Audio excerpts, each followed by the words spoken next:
तर सिद्ध गुफा भन्ने नाम चाहिँ सुन्नुभयो होला होइन। सिद्ध गुफाभित्र चाहिँ आइसकेपछि यस्तो बब्बाल पानी छ नि जो कहीँ पनि देख्न सकिँदैन। हेर्नु है त यस्तो चिसो पनि होइन, फ्रिजमा पनि हुँदैन होला जस्तो लाउँछ कि।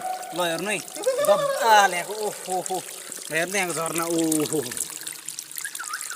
ल है त साथीहरू अवलोकन गर्दै गर्दै गर्दै आएको छौँ है। अब हामी एउटा प्रज्वलले भन्ने एउटा साथी छन्, प्रज्वल भन्ने हाम्रो साथी हुन्। अति नै चिप्लो रहेको छ।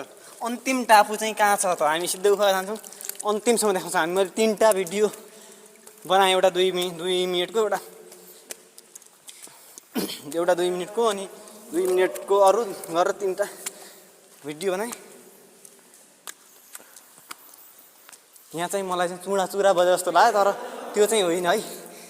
चुरा बजे जस्तो लाग्यो कि मलाई झसङ्ग भयो, तर चुरा बजेको होइन। यहाँ चमेरोहरू छ धेरै, चमेरोहरूले कराएको माथि हामी।